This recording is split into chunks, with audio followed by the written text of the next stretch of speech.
ची महापालिका नव्हे, जनतेची महापालिका आहे. नाही नाही, त्या साहेबाला सांगणार आता ही काय गोडाऊन आहे काय? हे शाहू महाराजांनी कुस्त्याचं मैदान केले.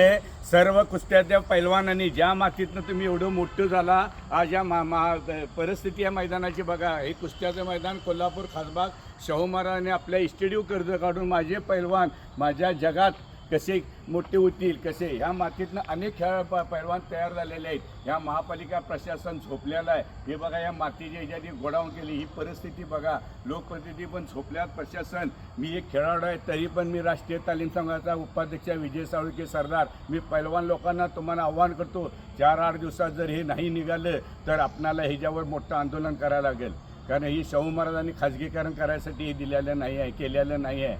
जर प्रशासनाला जमत नसेल तर महापालिकेला कुलूपवाला सगळ्याच गोष्टी जर खाजगीकरण करायच्या म्हणत असतील तरी हे चुकीचं आहे. आज ही परिस्थिती बघा पैलवान लोकांना, ज्यातनं तुम्ही मोठं झाला, आज तुम्ही घडलंसा. आज त्या मातीची त्या मैदानाची काय परिस्थिती आहे, ज्या शाहू महाराजांनी कुणासाठी आणि कशासाठी केलं, ही जी तर जरा तर तुम्हाला लाज द्यायची असेल तर तुम्ही ह्या 4 दिवसात बुगा निर्णय नाही झाला तर सगळे या मैदानात आपण आंदोलन करू आणि आवाज उठवा. त्याशिवाय प्रशासन लोकप्रती झोपलेली जागी होणार नाही आहेत. यासाठी मी आलेलं आहे. आता ह्यो वॉचमन ते माझा काय संबंध नाही. हे काय गोडाऊन आहे काय सांगा? हे आता माती लाखो रुपयाची माती टाकलेल्या, लाखो रुपये लॉन केले. हे नुकसानाला जबाबदार कोण? जर तुम्हाला मेंटेनन्स जमत नाही, 2 अधिकारी कमी करा आणि मेंटेनन्स करा ना. काय शासनाकडे एवढा पैसा मिळते? लोकप्रतिनिधी हे कोट आणलं, ते कोट 10 कोट आणलं, मग हिथं कुठं जातात? त्या बिचारानं कोणासाठी माझ्या दैवत शाहू महाराजांनी केलं? वाईट वाटते त्याच्या काही गोष्टी.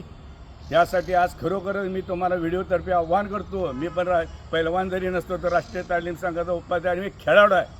आपण राजकारण सगळं बाजूला ठेवा आणि अशा गोष्टीसाठी आवाज उठवा. गांधी मैदान असो, हे असो, मिरीबद्दल कुठलं पण. आज शाहूनगरी ही क्रीडा नगरी, वाईट वाटायला लागले.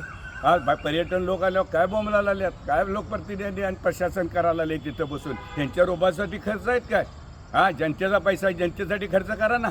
काय मी बोलतोय चुकीचं बोलतोय काय? हे मला बघायचं आहे. 4 दिवसात नाही झालं तर आपण काहीतरी आता ह्याच्यावर ॲक्शन घेतली पाहिजे असं मला वाटतं. विजय साळुंखे सरदार. जय हिंद, जय महाराष्ट्र.